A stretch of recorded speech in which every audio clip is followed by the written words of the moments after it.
David Brown and Richard Zanuck, the producers for the first two films, originally pitched the third Jaws film as a spoof named Jaws 3 People Zero. In 1979, Variety reported that the film would be produced by Matty Simmons, fresh off the success of National Lampoon's Animal House, with Zanuck and Brown serving as executive producers. Simmons outlined a story and commissioned National Lampoon writers John Hughes and Todd Carroll for a script. Joe Dante was briefly pursued as a director. The project was also to star Bo Derek and Richard Dreyfuss. The project was shut down as Steven Spielberg, who directed the first film, managed to convince Universal to not make the film by threatening to never work with the studio again. Alan Landsberg bought the rights to produce the film. He attempted to involve experimental filmmaker Murray Lerner in this film, telling him that the people at the Marineland theme park in Florida had seen his 1978 3D film Sea Dream. Lerner said that his heart sank when he was sent the script for Jaws, saying, "I can't really get involved in this." The film was eventually directed by Joe Alves, who was the production designer for the first two films and was the second unit director for Jaws 2 in his 1983 film, Jaws 3.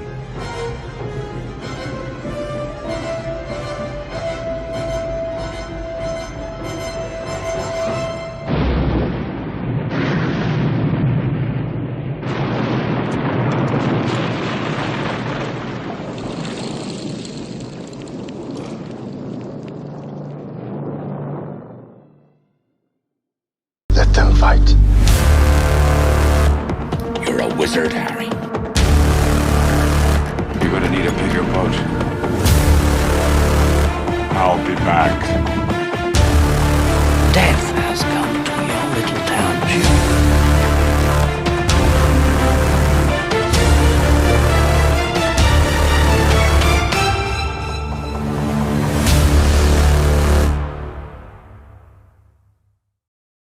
Hey everyone, welcome back to Chills and Thrills. Connor and Chris are here with you to do another episode review, and today we are continuing the Jaws franchise with Jaws 3, or when it was released, it was Jaws 3D, because of course, back in the 80s, if you had a third sequel or a third movie, you for some reason had to do it in 3D, or it was thought to be done in 3D. It was always an option.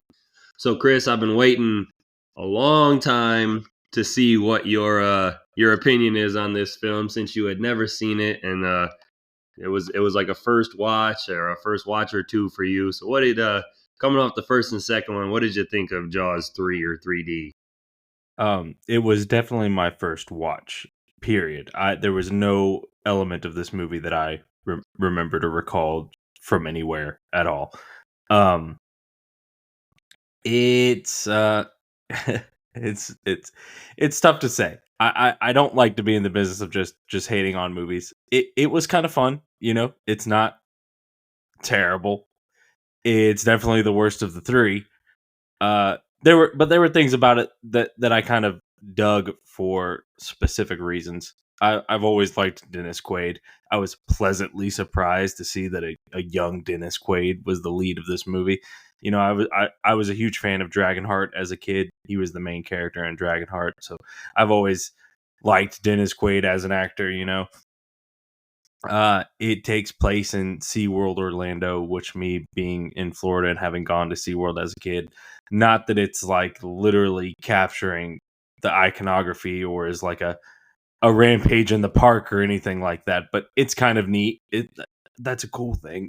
But yeah, it's a pretty fun shark movie, but it's definitely sort of, the series is kind of in B movie mode now, whereas the first movie is definitely an A movie and a classic, and the second one it's a worthy sequel. It's a lesser sequel, but it's a worthy sequel. This one is like, it's sort of just become a B movie at this point, and it's enjoyable for that, but it, you know, the declining quality is definitely evident.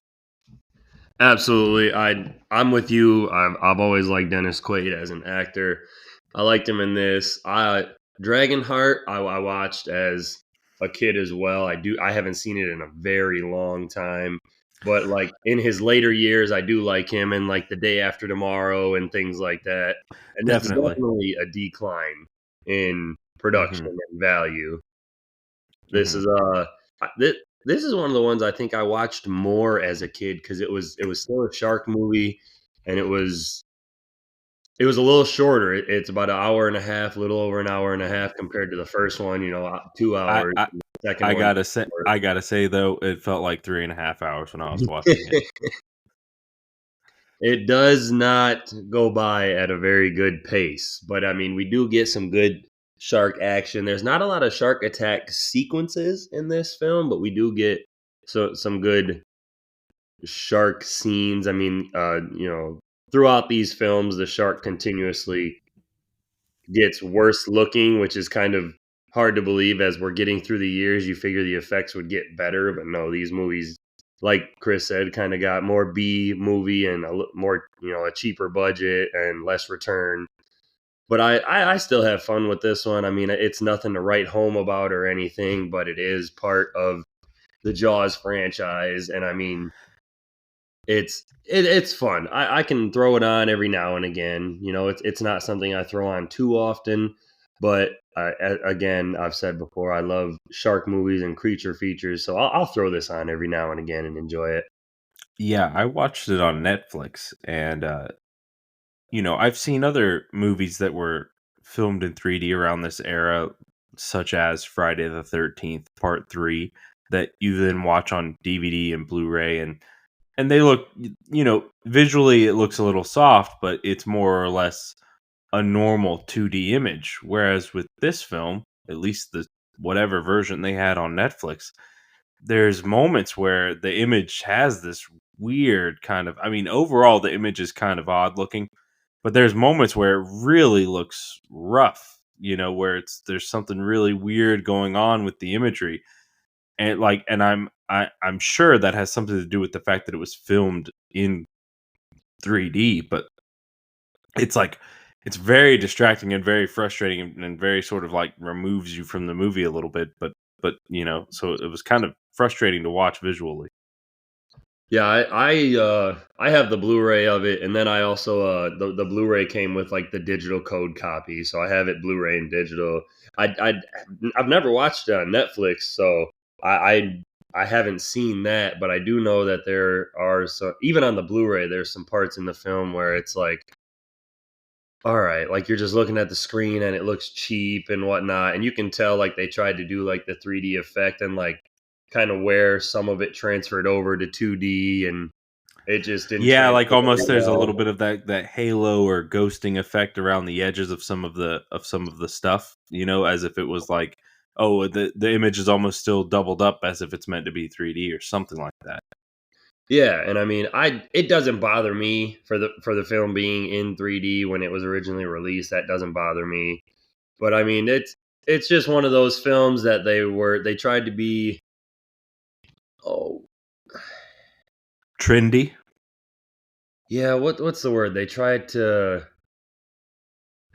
go above and beyond. They were a little too, extra, excessive, I can't think of it. Oh. extravagant, Damn it, it's gonna bug me so bad that I can't think of the word. egregious. No. Oh well. I'll use one of words. It's really gonna bug me that I don't know the word. It bugs me that I couldn't guess it. Yeah, they were a little too they were a little too Excessive, extreme. no, it's like they were trying to do something and they didn't have the technology for it. They were a little too, Oh, like, they eager. they were Uh, reaching for the stars and couldn't get it. I don't fucking know. I wish. overly ambitious. Yes. Okay, okay. They were a little too ambitious with this film, and it kind of bit him in the ass, you could say. But all in all, I still enjoy this film. I have fun with it. It's a shark movie. Dennis Quaid, I like him in this. I don't mind the characters at all. As these films go on, again, the shark continuously looks worse, and they get kind of cheaper and whatnot. But Yeah. it's something I will go back to every now and again, and I'll continue to do that. Yeah, you better not edit out that struggle session to find the word. Leave the art as it is. That was I was definitely struggling. All right, well, I'll get into some history and background information on Jaws 3 for you, and then we'll get into a trailer, the plot, and get cooking on the good stuff. Jaws 3D, or Jaws 3, is a 1983 American horror film directed by Joe Alves and starring Dennis Quaid, Bess Armstrong, Simon McCorkindale, and Louis Gossett Jr. It is the second sequel to Steven Spielberg's Jaws and the third installment in the Jaws franchise. The film made use of 3D during the revived interest in the technology in the 1980s, amongst other horror films such as Friday the 13th Part 3 and Amityville 3D. Cinema audiences could wear disposable cardboard polarized 3D glasses to create the illusion that elements penetrate the screen. Several shots and sequences were designed to utilize the effect, such as the shark's destruction. Since 3D was ineffective in home viewing until the advent of 3D televisions in the late 2000s, the alternative titled Jaws 3 is used for television broadcasts and home media. Jaws 3D amassed commercial success but received overwhelmingly negative reviews from critics. And like I said, it's not one of my favorites, but in the 80s, I mean, I don't feel like this could have been a bad film back then, depending on what you're into. But I'm Yeah, not surprised it got negative reviews. yeah. I'm sure seeing it in 3D was certainly a very entertaining experience. But yeah, not shocked at all that the critics sort of tore it apart.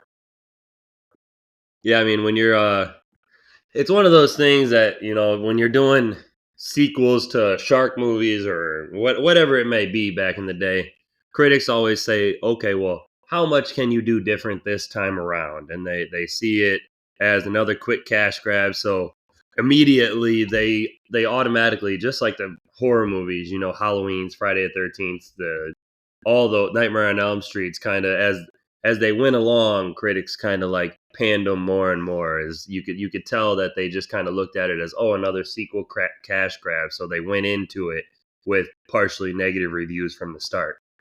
Yeah, the novelty wears thin, and they it becomes harder and harder. They're less convinced that the movies are worthwhile at all. Yeah, and sometimes it doesn't happen very often, but a sequel can be a smash or better than the original. But in this case, I mean, these 90% probably of Jaws fans would say that as the franchise goes, the films get worse. They can still be fun, but you're never gonna say that Jaws: The Revenge or Jaws 3 is better than the original Jaws. I've seen some fans say that Jaws 3 is better than Jaws 2, but I disagree with that wholeheartedly. I would disagree with that wholeheartedly as well. Well, why don't I get us into a trailer? We'll get into a plot synopsis, and then we'll come back with some quick fun facts and numbers and get into the rest of the film. Sounds good. A creature alive today has survived millions of years of evolution. It lives to kill, a mindless eating machine that will attack and devour anything. One terrified you like nothing you have ever experienced when it captured your imagination and tapped your fear like no movie before it. Then, just when you thought it was safe to go back in the water, two continued the legend and spread the fear. And now, nature's most terrifying creature takes on an all-new dimension in an all-new adventure. And for the first time, the terror of Jaws will not stop at the edge of the screen.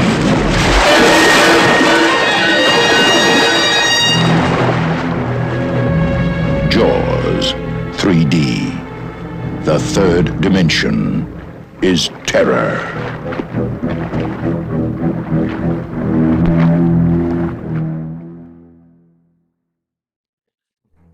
Mike Brody, son of Police Chief Martin Brody of Amity Island, is working as chief engineer at SeaWorld Orlando alongside his girlfriend, Catherine Morgan, the park's senior biologist. Among the attractions are new underwater tunnels that allow for a view of the undersea life. While the park's lagoon gates are stuck open, a great white shark follows an unsuspecting team of water skiers into the park. Kay and her assistants notice that the resident dolphins, especially two individuals, Cindy and Sandy, are afraid of leaving their pen and going out into the lagoon. Later, Calvin Bouchard, the park manager, welcomes his friend adventurer and hunter Phillips Fitzroyce, and Mike's younger brother Sean arrives for a visit, having taken the summer off from college. That night, Shelby Overman, a mechanic, dives into the water to repair and secure the gates. He is attacked by the shark and killed, severing his right arm.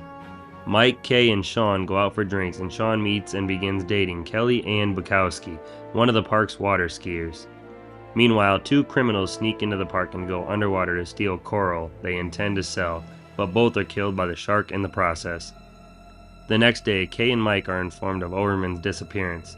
They go down in a submarine to look for his body, and during the search they encounter a juvenile great white shark, only 10 feet long. The dolphins rescue Kay and Mike, but the shark escapes back into the park. They inform Bouchard, and Fitzroyce suggests killing the shark on network television. Kay protests, instead recommending capturing the shark and keeping it alive in captivity, which would generate more publicity for the park. The shark is successfully captured, and Kay and her staff begin to nurse it to health. Calvin, desperate to start the money rolling in immediately, orders it moved to an exhibit, but the shark dies. Kelly persuades Sean out into the water in a bumper boat despite his trepidation due to his experiences in Amity. Overman's corpse is discovered, and reviewing the body, Kay realizes that the shark that killed him is the first shark's 35-foot-long mother, and that it must also be inside the park. She is able to convince Calvin about his newest development when the shark herself shows up at the window of the underwater cafe. Flushed out from her refuge inside a filtration pipe, the shark begins to wreak havoc on the park, injuring Kelly and causing a leak that nearly drowns everyone in the underwater tunnel. Fitzroyce and his assistant, Jack Tate, go down to the filtration pipe in an attempt to lure the shark back in as a trap to kill it. As Jack closes the pipe's gate, Fitzroyce successfully leads the shark into the pipe, but his tether rope suddenly snaps due to the strong current generated by its pumps. Trapped inside the pipe and unable to reach the ladder to the exit hatch, he decides to kill the shark with a bang stick to no effect. The shark proceeds to eat him whole before he can pull the pin from his grenade and kill it. Hearing that the shark has been lured into the pipe, Mike and Kay go down to repair the underwater tunnel so that technicians can restore air pressure and drain the water. Calvin orders the pumps to be shut down to suffocate the shark, but this act instead allows it to break free from the pipe and attack Mike and Kay, but they are again saved by the dolphins. They make their way back to the control room, and the civilians in the underwater tunnel are safely evacuated.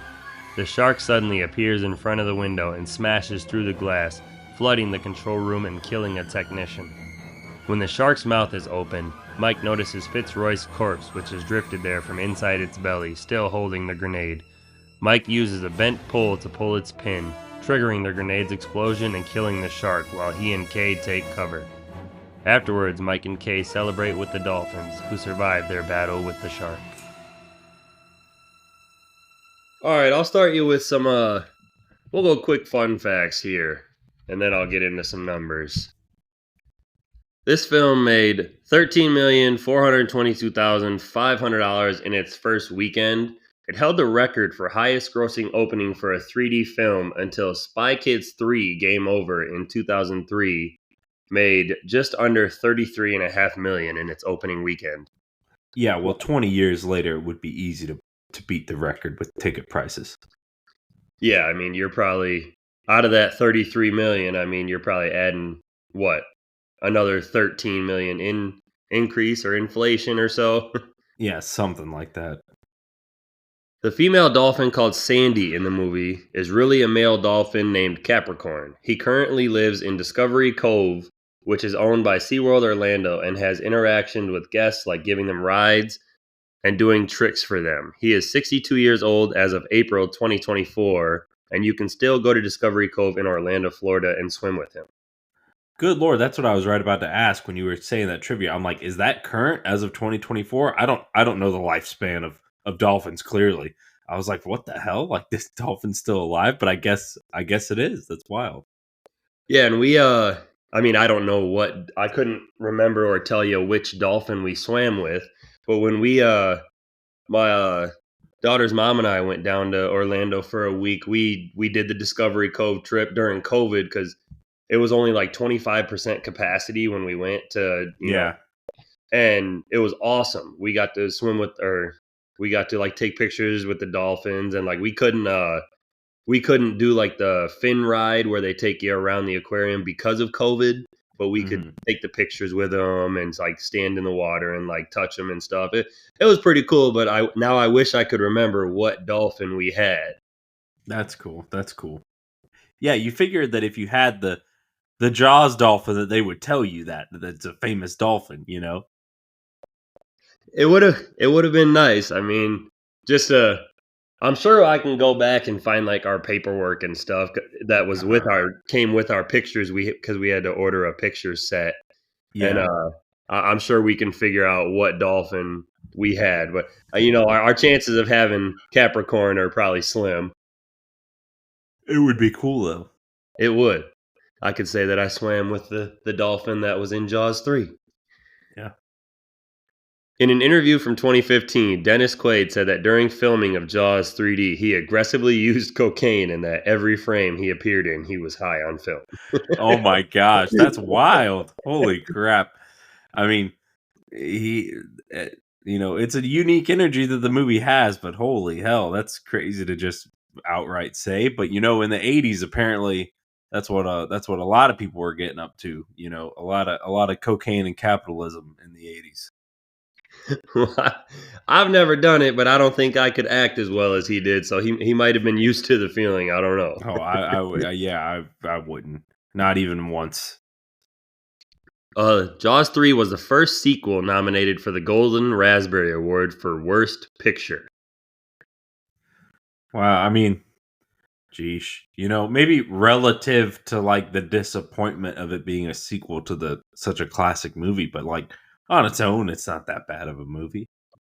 No, I mean you're coming off Jaws, and then Jaws 2, of course, is a little step down. So you think the third one, okay, in 3D, like this should be a fun movie. And I don't know what they were expecting back in the 80s, but I mean, when I was younger, like I said, coming off of Jaws 2, I still had fun with this being a shark movie. So I was just a kid who was a shark nerd, and I guess didn't care about quality back then.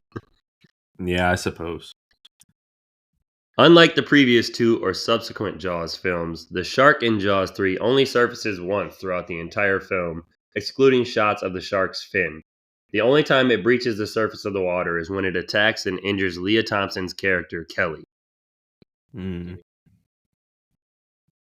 Leah Thompson said in an interview she lied about having starred in other films prior to casting in order to get the part of Kelly, which was her first feature film role. The first scene Yeah, she filmed for Jaws 3D 1983 was the moment where she was attacked by the shark, which required her to be thrust up and out of the water by the mechanical shark. yeah, and I mean, Leah Thompson went on to be in a lot of stuff. The Back to the Future movies. Many others.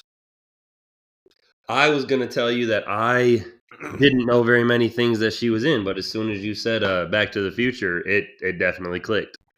Yeah, and I'm not the world's biggest fan of the Back to the Future movies. That wasn't ever. We all know how I feel about time travel. That was never my franchise.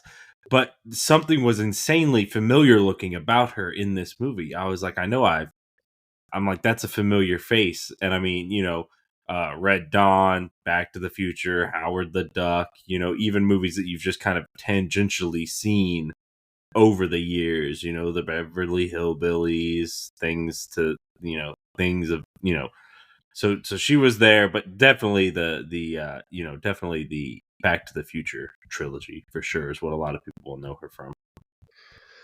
Yeah, I wasn't the biggest fan of them, and I don't know, I haven't watched them in a long time. I used to watch them when I was a kid. My dad would have them on the TV every now and again. So My dad loved them too. It was like Godfather trilogy and Back to the Future trilogy. My dad was a big fan of. I inherited Indiana Jones and Star Wars from him. Like I was definitely into those, but like when he would pop in Godfather and Back to the Future, I just wasn't as engaged. See, I have seen some of the Star Wars, not all of them, but I have not seen Indiana Jones. Those are on the list of movies to watch. Really? Yeah, Really? I was just watching Raiders of the Lost Ark this morning. yeah. I would say definitely. All right. Star Wars, watch episode 1 through 6. I will not recommend anything beyond that. Indiana Jones, I say start with Raiders of the Lost Ark. If you're really into it, you can watch the rest, but certainly Raiders of the Lost Ark and Indiana Jones and the Last Crusade are an exceptional double feature. You want to throw all the rest in, that's fine.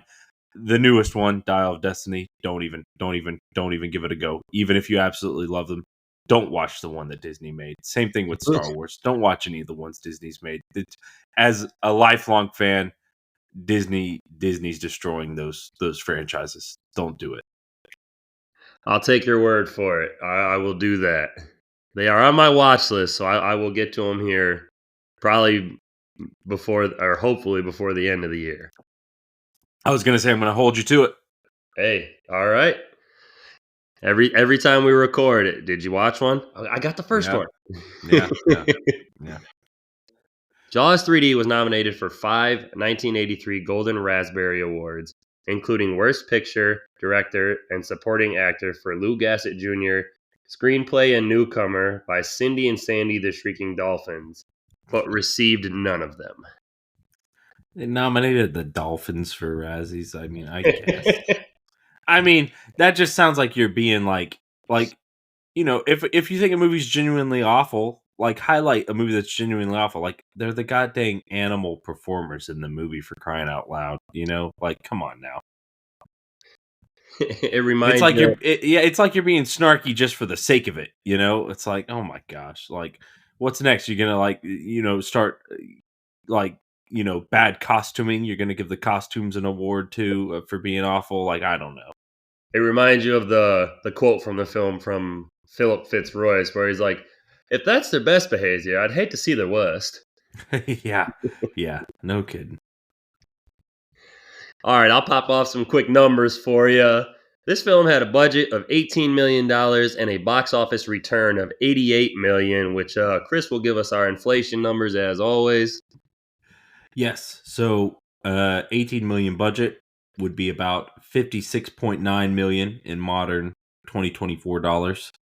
And the 88 million box office gross would be about 278.5 million here in 2024. So, you're talking 50, you might as well say 57 versus 280. You're talking about more than 5 times ish the budget at the box office, which is, pretty darn good still. Yeah, I mean if you double or triple your budget back in the day, and most of the time, even nowadays, you're going to warrant a sequel out of these films. Yep, and the 80s was when you started to see the rise of the home video rental and the home video cassette tape. So, I'm sure movies like these did very well in those days. Yeah, who remembers VHS? Anyone? Yeah, I know. The youngsters are like, "What are you talking about?" Yeah, cassette tapes. Where you actually had to rewind it after you were done watching it. You couldn't just restart it. Yeah. Can I tell you a little anecdote? My brother told me a story of his kids that they got into some vehicle or car that had a the cassette tape dock still, where you would put a cassette tape in. It was like an older vehicle someone had or something, and like I guess they said something to the effect of like he asked them like, "What do you think goes in there? What do you think that's for?" And they were saying things like, "Is that where you slide your phone in or something like that?" Or like, is like that where you put your iPod or something? It was just very funny. Like they had no real grasp of what was supposed to slide in there. Yeah, it's like you slide the charging end of your phone in there, and it's like a self-made charging Yeah. station or what. Like kids have no idea what we went through, and of course we can't imagine what like our parents and stuff went through when they were growing up. Yeah, I used to roast my younger brother all the time. Like I'm like, man, you don't even know the thrill of a Blockbuster video store. He's like, I know what Blockbuster video store was. I just never got to go into one, because they were all closed by the time he was that age. It's just wild to think about. The excitement of a new movie coming out, and you get there and they're all rented out, and you're just pissed Yep. off. It's like, damn it. Picking between the same like 5 or 6 Godzilla tapes that they had for rental, just going with Predator whenever I couldn't decide on anything else to rent. I rented Predator from Blockbuster so many times that my dad eventually just bought me the DVD. I got to a point when I was very young that the 1976 King Kong was always one of the ones I rented. Oh, And my I mom would be remember like, that. Yeah, again? I remember renting that one. That was once, but everything else was like, it was a rotation of like Godzilla versus Biollante, Son of Godzilla. It was a rotation of entries like that. Yeah, I always had my uncle, he's the one who, again, got me into Godzilla. I said that during the episodes, but they lived in a couple, like half an hour away from us, and they had a Barnes and Noble right by them. So for Christmas, I'd always get a couple Godzilla VHS tapes from them. So I was always ecstatic for that. Very nice, very nice. I'll get to some more numbers here for you, because this one is hated on throughout. This is rated a 3.7 out of 10 on IMDb. Jaws 3 has an 11% approval rating on Rotten Tomatoes, 27% rating on Metacritic. Our Google users helped us out with a 63% of 63% of Google users liking this film. And then my last one for you is there are 5 deaths in this film, averaging out to 1 death every 19 and a half minutes.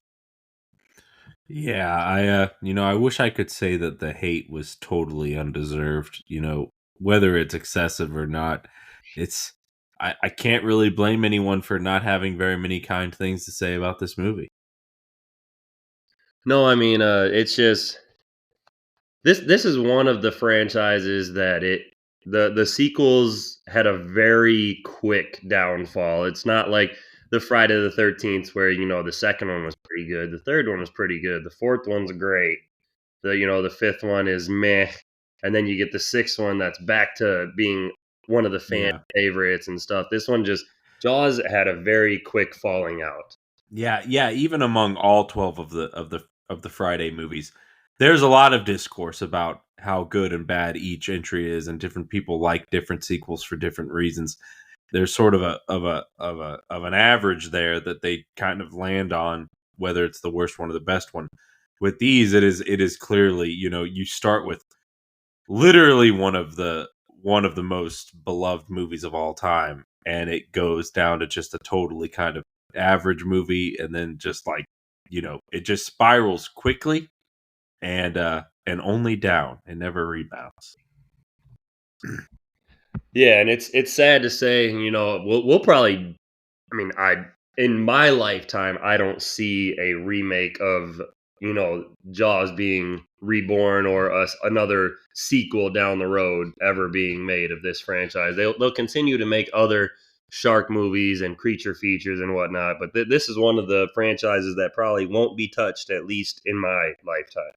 Yeah, I think, in the world of remakes, I think this would be one of the last attempts.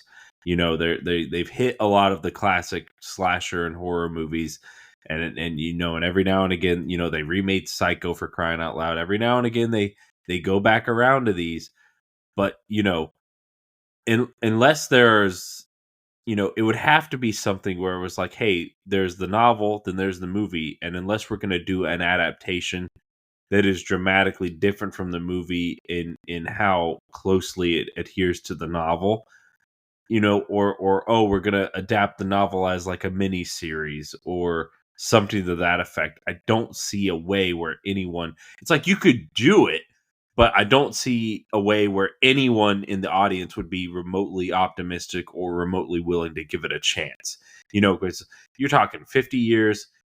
There could be all kinds of, the technological advancements and all of this. It could be you could throw everything at the production and make it really fantastic, spare no expense. But people would just hear Jaws remake and they'd say, oh, go to hell. You know, that would just be that. You know. Yeah, I mean, you might be onto something with an 8 episode mini series or something, where you actually follow the legit novel or the book, and that I I'd be down for that. I would watch it, something on Yeah. Netflix or Hulu or something, but we're Yeah. never gonna That. get an actual remake. Yeah, and that's the only way that I would ever see anything like Jurassic Park being quote unquote redone would be that if because there's some dramatic differences between the novels and the first two movies. So if you were to come at it from that approach of we're gonna do something maybe in the TV format, maybe not, but something that airs much more closely to the novels, then at least you are justifying it in a way of like, hey, the reason this is going to be very different from the movie you love is because it's adhering more closely to the source material. So that at least justifies it on some level, but many people would still be very unhappy about it.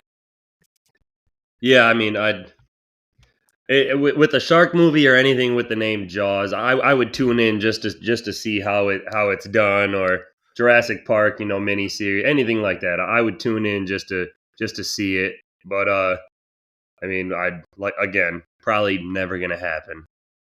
Yeah, unlikely. Not in any time soon. All right, why don't we get into our favorite character? Chris, would you like to start us off with that? Yeah, pretty no brainer here. Dennis Quaid is Mike Brody. Not only because he's the lead and Dennis Quaid has this kind of charm going, and I think it's the youngest I've ever seen him in any movie. Uh, but I also do like that I like it when franchises can go long enough to where a child from one of the early movies can grow up and then become an adult in a later sequel. And we've sort of seen across these first three movies the kids grow up and now the son is the main character of this one. For what it's worth, on a continuity level, I do like that a lot, you know, and I like that they kind of they seem to be they go for this interesting dynamic between Mike and his love interest here, where it's like they're in a relationship, but it feels like there's this like unspoken kind of like rockiness to it. But then they kind of like will have this like charming, witty banter that seems like it's trying to emulate uh what Brody had in the original with his wife and in the second film with his wife, like they'll say cutesy crap like I'll have my beeper beep your beeper and I'll have my beeper beep your beeper back, and stuff like that. So, he's an interesting character. He's a solid lead, nothing to write home about, not mind blowing, but I mean, if you got to pick a favorite character, got to go with Mike Brody. Yeah, I went with Mike Brody as well, and that is a great quote. It kind of gives me a little laugh every time I hear it, the beeper one. But he's just I like that too. When now that we've followed kind of the dad in like Roy Scheider's character for the first two films, and now that we get to the third, we're following his son, his girlfriend. They're at their jobs, and like then the brother Sean comes in from out of town from school, and I like the character, like the trio of characters that we get in Sean and Mike, and like even like Kelly when she comes in, and they're like they got like, you can tell it seems like they had fun filming this together, and like, It's a good chemistry for sure. yeah, they have good chemistry all together, and he was just a very easy character to like root for. Like I always get a laugh out of the part where in the beginning Shelby Overman is like, you know, I can fix it on some overtime maybe, and Mike rides away yelling no overtime, and Yeah, it's like, yeah. hell, that would be me Anyone, asking for more overtime. anyone who's ever been a boss of anyone who is hourly knows the importance of not letting anyone go into overtime. Maybe on straight time you got enough overtime. That would probably be my boss. Yeah, yeah. But yeah, Mike Brody, he was easily my favorite, and I Lou Gossett Jr. He had some little quips and stuff like that in the film. He wasn't bad at all, but I mean, from what I've heard, I haven't seen him in too much else, but I've heard that he was kind of just like phoning this film in. Like, this definitely isn't one of his best performances. So it's an easy choice to go with Dennis Quaid as Mike. Yeah, agreed. I'll give you my favorite score or soundtrack from the film, and I just ended up going with the main title. I listened to the soundtrack twice, at, as I've done for so many of these films we've done, and I had trouble deciding, and I went with like the main title that starts off right in the beginning. It's a little. I chose it because it's like a little more. I don't know if it would like the word orchestral. It's a little more like rambunctious in the beginning. You know, there's a Mhm. there's a little more added on to it. There's a little more going on in the actual main title, and I just chose that one because I honestly don't think that there was a lot to choose from in this film, so I ended up going with the main title for that reason.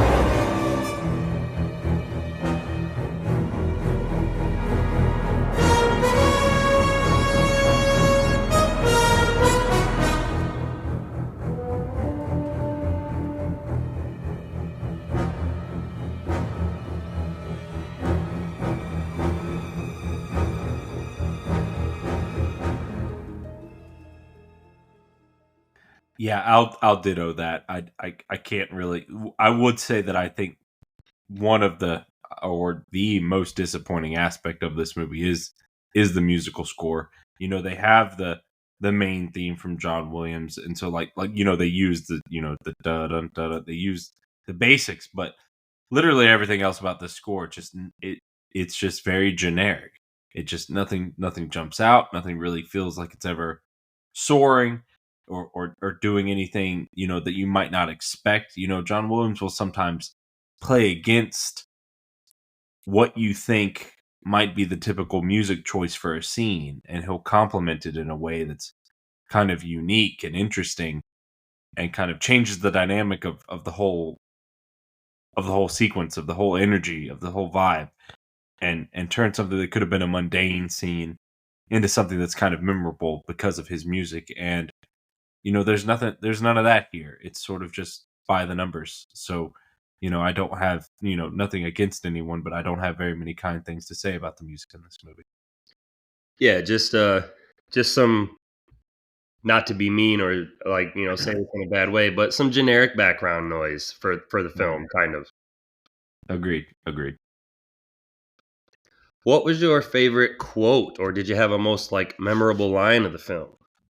Yeah, sure. So there's a scene where there's some discourse happening about great white sharks, and Mike Brody's kind of getting frustrated, and he says, "White sharks are dangerous. I know them. My father, my brother, myself, they're murderers." And I always like some lines like that just feel like they're either made for a trailer or they just sort of encapsulate the whole energy of what the movie's about. It's like that's the spirit of the movie right there. Just, great white sharks are killers, and that's his whole perspective on them considering what he went through when he was younger. So I like that line. Are you looking at my notes? Oh, did you have that one as well? I sure did. I chose that one as well. I I like his acting in that scene. He's trying to tell him like, no, like we're not doing this. We're not bringing a great white shark in here. We're not trying to catch it. Pretty much like he's been through hell in the first two movies as a younger kid. So he's like, absolutely not. You're out of your damn mind. And the way he delivers the line, and then he just says, "No, K," and Mm-hmm. and Mm-hmm. I just like the kind of effort that Dennis Quaid put into that. Like you can tell, like he's definitely against it, and he kind of says it with some enthusiasm. So that's why I ended up choosing that one as well. And again, this is one of those films that there wasn't a lot to choose from. There was like some funny lines, but Mm-hmm. there wasn't a lot to choose from in the writing in this one. Agreed. So I'll give you my favorite scene for the film, and it was I chose the ending shark attack from where he kind of breaks the glass, and this was also my favorite shark attack sequence. So I guess I can give you a two for one, and where the shark is it's not moving. And it gives me a laugh nowadays seeing it, but when I was younger, I never paid attention to that when the It shark is it coming. it might be the worst shot in the movie. That scene of the shark approaching the glass and the glass breaking.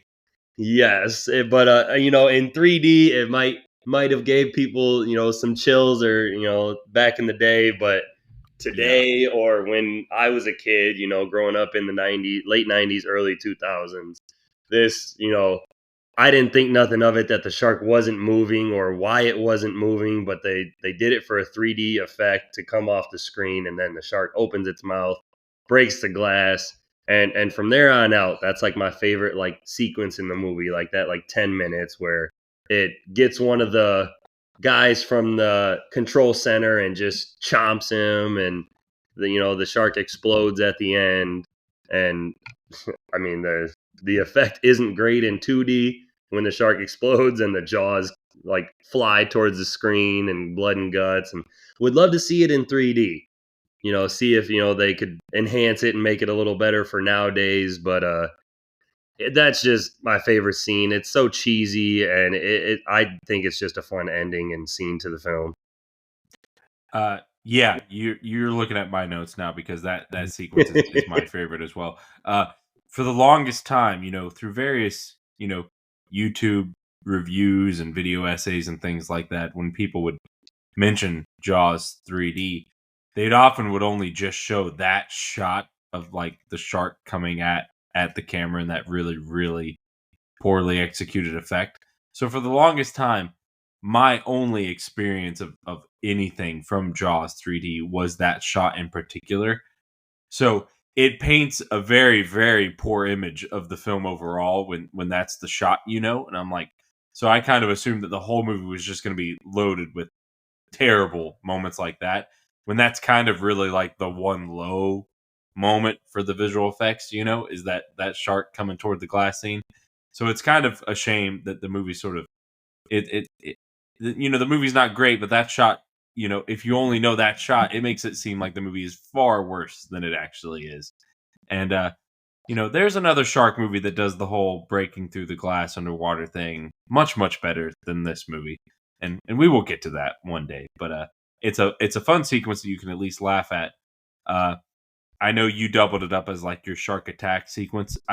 For me, I wanted to single out the death of what is it, Fitzroyce or Fritzroyce, because the camera goes inside of the shark as he's being sort of chomped down and swallowed up, and I at least thought that was a great way to film a shark devouring somebody. Yeah, and it doesn't. I always looked at that sequence when I was younger, and it doesn't even look like, the shark's not even chewing in him. It's like gumming him to death or like something. Yeah. It was always weird to me, but it was a great way to do the shot. Like have him inside the shark's mouth, and you see just the jaws closing, kind of like his point of view of being eaten from inside. So I did like that. Yeah, I'll give the film a little bit of credit where credit's due. There's this through line that they have in the movie. I'm sure the writers were kind of putting some effort in where they established that man has grenades early, and everyone's very adamant that he doesn't use those grenades and doesn't rely on those, and he has them on his person anyway, and he later gets chomped up by the shark, but he still has a grenade on his strap there, and then that activating that grenade is how they ultimately blow up the shark.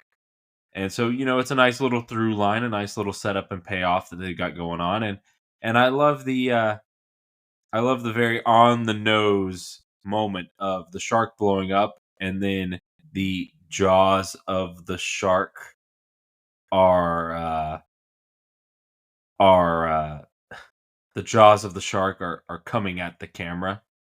So in a movie called Jaws 3D, you get the jaws coming out in 3D at the end. That's fun. Yeah, absolutely. A little bit cheesy nowadays, but when you're younger, you definitely enjoy it. And I mean, kids nowadays might not enjoy it. They'll probably think this movie's a little that it's slow and the shark looks terrible after seeing some of the newer shark movies and stuff. But growing up on this, these are three films that I watched all the time. So I have fun with this one, even on a rewatch today. Yeah, I mean, it might be veering into so bad it's good territory, but that, there's some movies that are just so bad they're bad, and you can't have any fun with them. There's at least some fun to be had here. We're pointing at you, Sharktopus. Yeah. All right. That is all we have for our favorites section. Why don't we I think we both know what both of our rankings for the Jaws films are so far. You can pretty much go backwards in chronological order and go from your least favorite to favorite. For me, go 3, 2, and then the first one clearly being the best of the three. Yeah, indeed. Jaws 3 so far is number 3. Jaws 2 is second best, and Jaws 1 is way, way, way above them. So, have you watched Jaws: The Revenge yet? I have not. You have not. Okay, so I I will. I We'll see cannot pretend to be very enthusiastic about this experience. I'm gonna do it. I've committed, but I don't have high expectations. I knew with Jaws 3D that it was kind of one of like, this is still, like it's still a movie. I hear the things I hear about Jaws Revenge are just, it sounds like it's going to be a bit of a heinous experience. Maybe it'll surprise me, but I hear some very, very, very rough things about that movie. So we shall see. Well, it'll only put you through about 85 minutes of those heinous Uh-huh. terrors. So at least it's the shortest one of the bunch. And I can't wait Yeah. to see whether you like that one or Jaws 3 better once you get a taste of it. Yeah, when sequels to amazing 2-hour movies keep getting shorter and shorter, that can be a very bad omen. Yeah, they are slowly running out of ideas here. All right. Well, we shall find out for the viewers next week.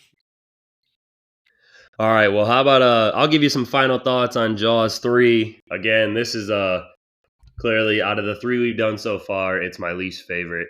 I can still pop it on and just sit and watch it, or one of the movies I'll pop on as background noise, and again wait for football on a Sunday morning or something like that.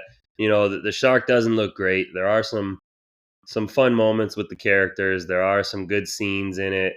All in all, I mean, if you haven't seen it, I could recommend it to you if you're like a shark movie fan or a creature feature fan. But if you don't, if you didn't get into the first two Jaws films, then this is definitely not a film for you. But I mean, if you liked the first two and you haven't seen this one, give it a watch. And you might enjoy it, you might not. I can't say what you would like, but I enjoy it when I throw it on every now and again. Yeah, fans of creature features, it's got a little bit of a historical place in a huge franchise.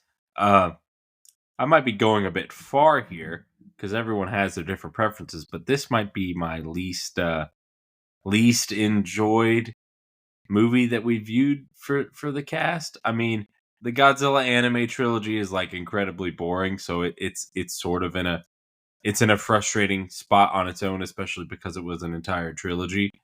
But as far as like an individual live action movie, I think this might be the one that I've enjoyed the least or disliked the most. I don't nothing against this movie, but I watched it twice for, the build up to this episode and everything, and I don't foresee myself ever going back to this movie again. Wow, even over Godzilla's Revenge and whatnot. Hey dude, All Monsters Attack is still at least just like, it's at least like a dumb, charming kids movie, and it's got stock footage from better Godzilla movies. Like, I'm not here to defend that movie or anything, but like, yeah, it gets its place in the Godzilla marathon. I'm not going to be doing a Jaws marathon probably ever in my life. So the obligation to watch, even the worst one, it's like that obligation stops as soon as we're done doing these podcast episodes. All right, so now I really can't wait for what you think on Jaws: The Revenge and Yeah. what happens with that one, because I did not expect that take from you. That gave me a good shock right there. Yeah. Yeah. Maybe it's harsh, no disrespect to Dennis Quaid, but I do not like this movie. I did not like it.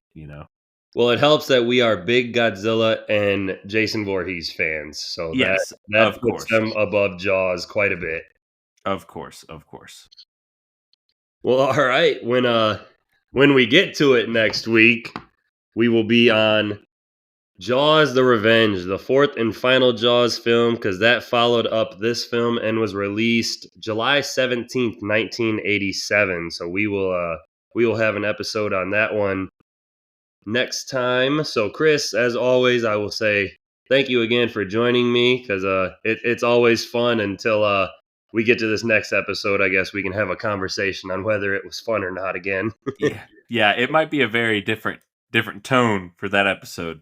We might be veering into like Mystery Science Theater 3000 kind of roasting or something or the other. It might be a very different style of episode depending on how this experience goes. Yeah, it might be a half hour, and we're out of here. We're clocking out. Yeah, something. Yeah, no overtime. All right. Well, again, thanks for joining me, because, like I said, it's always fun. Yeah, absolutely. It's always fun. Always happy to be here. It's still a good time, even when the movies aren't the greatest of times. Absolutely, always good to get some movie talk in the morning and see how we are feeling about the film. So again, thanks to anyone who's out there listening. Thanks, Chris, for joining me as always. Jaws of Revenge next week, but until next time. Oh, white sharks are killers. I know them, for God's Right. sakes. My father, my brother, myself. They're murderers.